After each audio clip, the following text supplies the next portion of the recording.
I'm going to show you how to create professional YouTube thumbnails using AI. So first you want to head to thumbs.ai and sign up for an account. You can also use the link in the description below. Now once you sign up, you want to log into your account and then you want to click on create thumbnails. Now for professional looking thumbnails, you probably want to use templates. So you can create high CTR thumbnails similar to popular channels like MrBeast. So for example, if you're doing AI storytelling YouTube automation, what you can do is go to create thumbnails, and then usually you want to go to image to thumbnail if you want to include an image along with the prompt.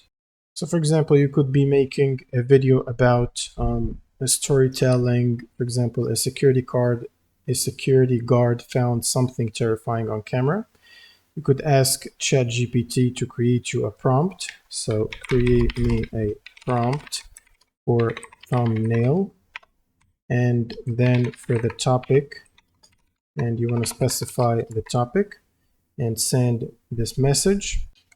Now you want to basically copy the generated prompt and head back to Thumbs AI and paste it here.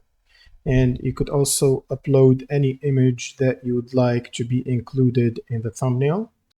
For example, I've uploaded this monster image from my computer and I want it to be included in the thumbnail.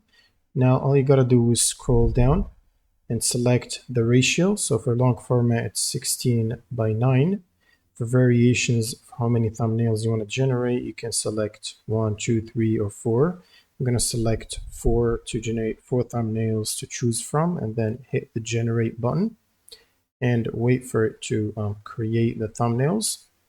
Now, while this is generating, there's another good thing that you can do is click on recreate thumbs.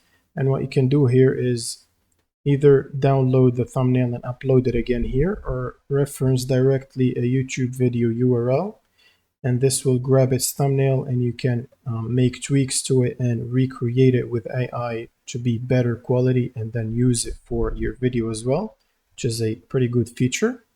Now to find your results and generations, you want to go to assets and creations, and it just finished generating the thumbnails. And as you can see right here, these are the 4 results which you can pick from. I think this one is looking pretty decent. As you can see here, the quality. There's also a rating under the thumbnail, which is the thumbnail score. Usually if it's above 70, it's good. And as you can see here, now to use the thumbnail, all you gotta do is click on the download button and you should get a JPG file of the thumbnail, which you can then drag and upload to your YouTube video and then set it as your thumbnail. That's pretty much it for this video. If you don't have an account, you can use the link in the description below to sign up for free, and see you on the next one.